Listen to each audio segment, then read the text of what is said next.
has launched himself into the thick of the MVP race. Ravens offensive coordinator Greg Roman has built the team's offense around Lamar's unique skill set, which has helped the QB to turn a corner in his second season. NFL writer Jeffrey Chadia compared what the Ravens have done with Lamar to how the Broncos found success by tailoring their game plan around the mobile Heisman winner Tim Tebow. Got a little Tebow in the news with us. Shannon, is there any comparison between what the Broncos did for Tebow and what the Ravens are doing with Lamar? No, they don't. They haven't done anything more than what any other team. See, this notion is that if you're a running quarterback, they tailor the offense to your skill set. Well, hell, you don't think Aaron Rodgers' offense is tailored to what he does really well? And Tom Brady and Drew Brees? Of course. That's all conventional. Yeah, that's the way it's always been done. But the notion that, this offense, they did. Sean Payton, did he call plays the exact same way for Teddy Bridgewater as he did Drew Brees? Or he tailored the offense to what Teddy Bridgewater does really well? Of course. Skip, look, this notion that he's the only guy that's ever had a system that was custom built for him is really disingenuous. First of all, Tebow rode a great defense, a great field goal kicker to an 8-8 record. They lost their last 3 games, Jenny, and they lost the final game of the season 7-3. Matt Prater had to kick 60-yard field goals. You had to get a situation where the guy from Chicago runs out of bounds, stop the clock. Hold on, something else. Lamar team. Did you know, Skip, Lamar Jackson team leads the NFL in scoring? Tim Tebow in his 11 starts, they averaged 18.5 points a game, which was 24th. Lamar Jackson team is averaging 33.3, which is number 1. So other than them both winning the Heisman Trophy, both having good legs, I don't really see the similarities. Tim Tebow was never, ever as dynamic of a runner or a passer in the NFL as this kid. It's not even comparable. So if you want to say, well, they both won the Heisman, sure, in their junior season. Well, Tim won his in his sophomore season, excuse me. But Skip, stop.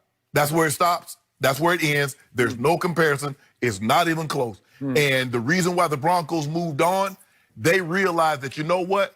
The likelihood of our defense holding teams to 10 points. And when they went on that 5-game winning streak, Skip, they were winning games 17-13, 10-7, 13-10.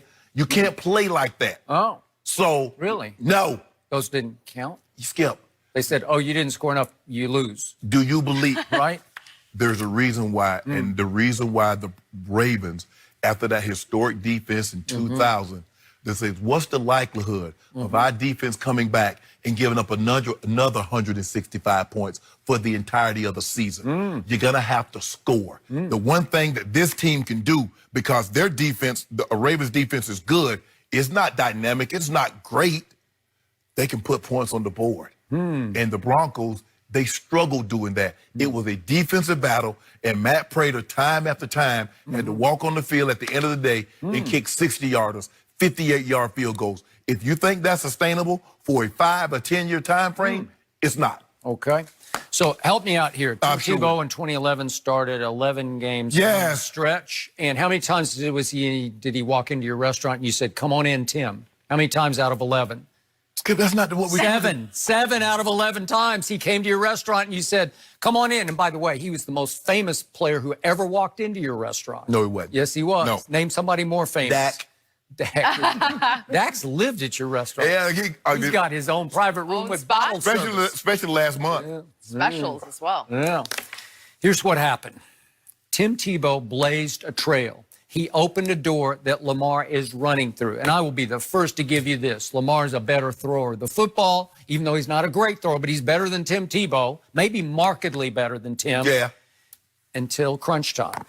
Tim Tebow was really good in crunch time throwing the football. But I'm also going to give you this. Lamar's a way better runner than Tim Tebow. And Tim was a credible runner in the NFL. There were different types of runners. Okay. One was more of a bulldozer, more of a pickup truck. The other guy was a Lamborghini Ferrari. Right, because I think Tim went 245-ish, somewhere in there, right in there, 250-ish. And he could run over you occasionally on 3rd and 4. He could run over you, keep it on the read option, right?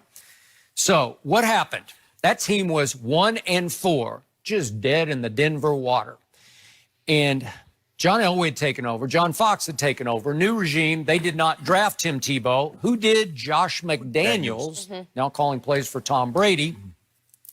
Josh McDaniels was gone. He had gotten fired over another incident that had nothing really to do with actually coaching the football team, but he was out. Yeah. But what did he say? Again, I said before the draft that year, yeah, I'd take Tim at the bottom of the first round only if I was committed to letting him run his college offense. Right. Okay. Well, who's going to do that? Probably nobody. But I said I would. I'd take that shot because he will win football games as a starting quarterback if you let him do what Urban Meyer let him do at Florida. Got it.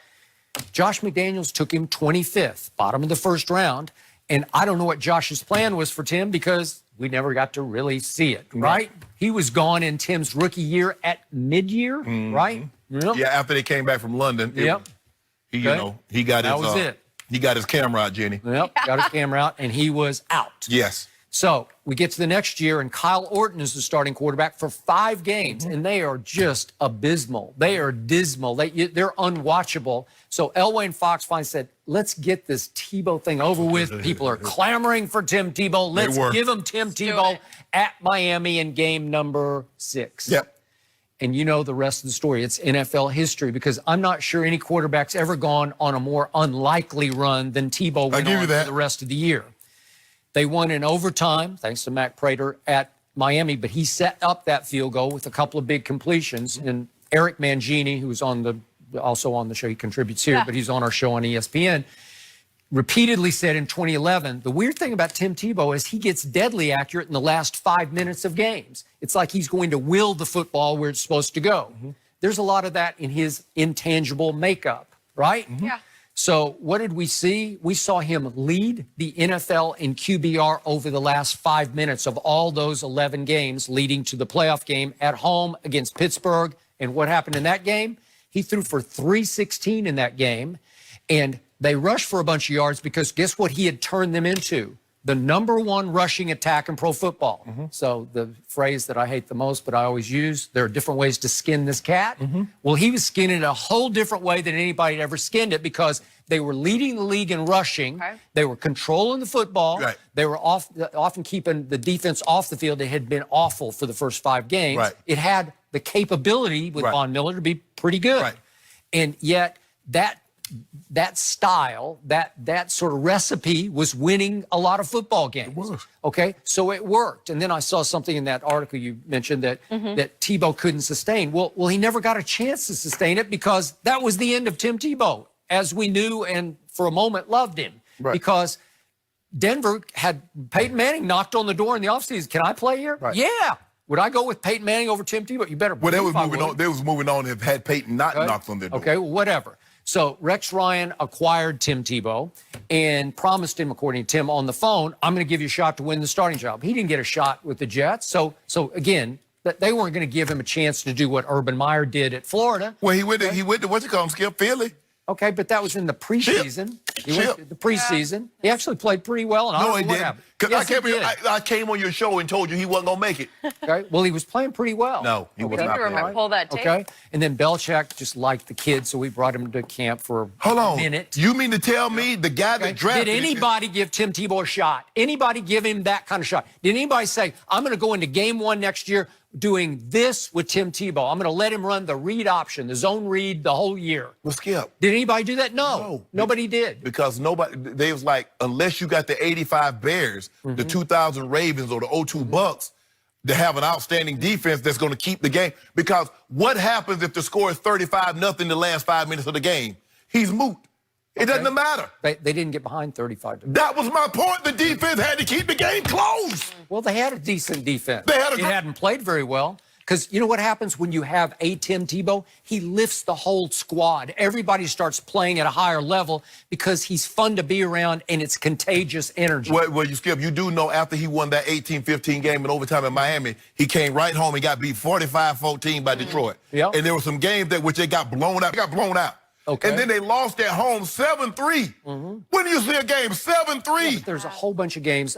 We don't have time to go through all the 7 wins. There's some impressive wins in there. But Skip, there were 2 impressive wins in there. There was the Raiders win. He scored 38, and I think he scored 35 against someone else. At Minnesota. At Minnesota, yes. But other than that, Skip, 10-7, 13-10, 17-13. Skip. How about 29-23 over Roethlisberger and the Steelers? geez. Well, how about that? Skip. And by the way, do you remember that last pass in overtime? I haven't seen that in a long time. No, that's Skip. Can we Don't do see it. Oh, my God. Just to remind everybody, Oh, look at this. He can't throw, but that was a good pass. Damaris is loose. He's loose. So how much of this is Tim and how much of this is DT? I was going to This was say. the greatest moment of my game-watching life, right there. That was it. Of your I fell life? on the floor of my life. Yes. Of my life. I fell on the floor, and I couldn't believe it had just happened. Why are you I playing rolled zero? over and over like Why I was are you on playing fire. zero? Why are you playing on zero in this fire. situation? Don't try to nitpick. It just happened. You know. You know why? Because they didn't think he could throw. Well, boom, gotcha. There you go. Yep, the sky fell on the Pittsburgh I Steelers. tell you Best what, to see I the give you footage again. I give you 2011 Tim Tebow, or I give you right now Lamar Jackson. Who Well, you taking? obviously, I'm taking Lamar Jackson, but do not underestimate Tebow in his prime. He's an older player now, but the winning intangibles were off the Well, charts. Lamar got those. Yeah, I think he does too. I would agree. But I'm just saying that blazed the trail. Thanks to Mike McCoy. I got to give Mike McCoy some credit because he just